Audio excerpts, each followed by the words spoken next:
Hey guys, Matt here. This is my review of Riddick. This movie is directed by David Twohy, who previously directed Pitch Black, Chronicles of Narnia, and A Perfect Getaway. And this movie stars Vin Diesel.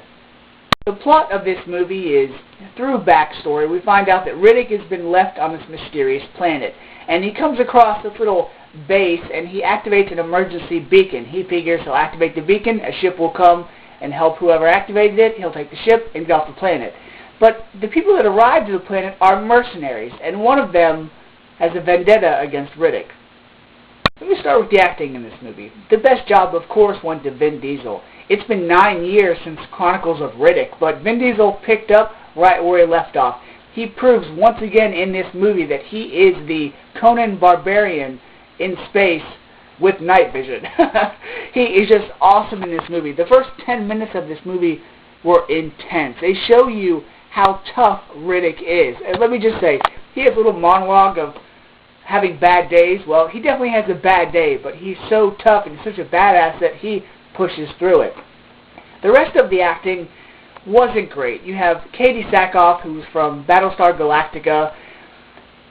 Her character was okay. She didn't really say a whole lot. I guess her character was supposed to be like this tough chick, so her lines weren't very believable or needed.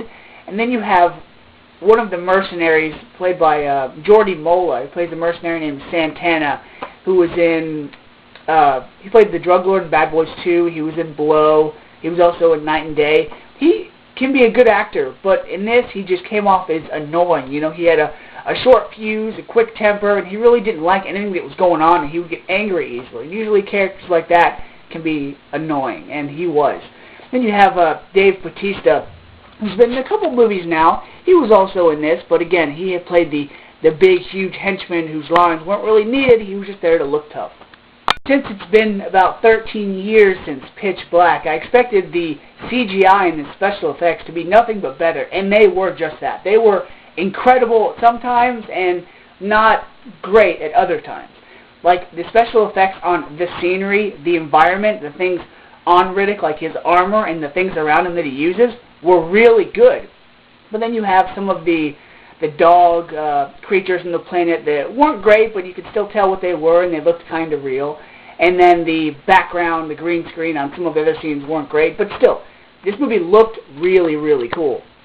And with a R rating, this movie was super violent. And that's some bad language, but to me, you really don't need to throw out a whole bunch of curse words to get a scene or a point or a conversation across. But whatever.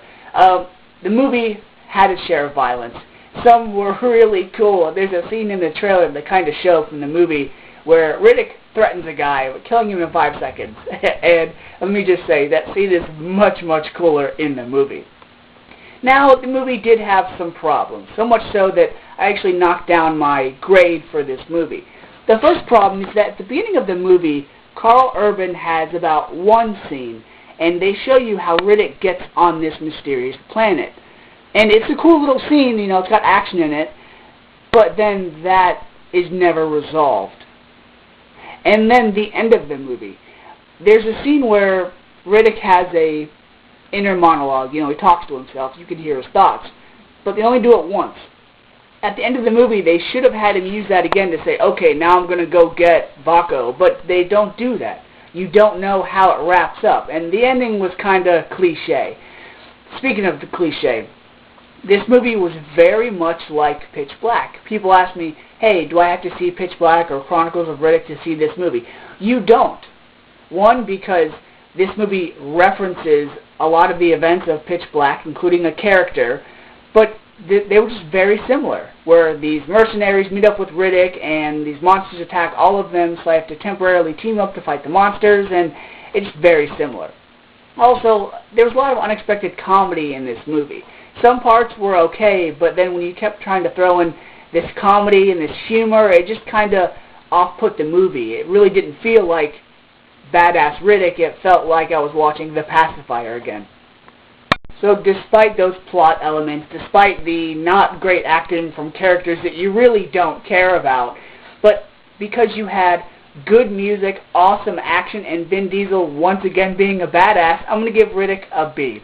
Whether you're a fan of Vin Diesel or sci-fi movies in general, I would check this movie out. Until next time, guys, See ya.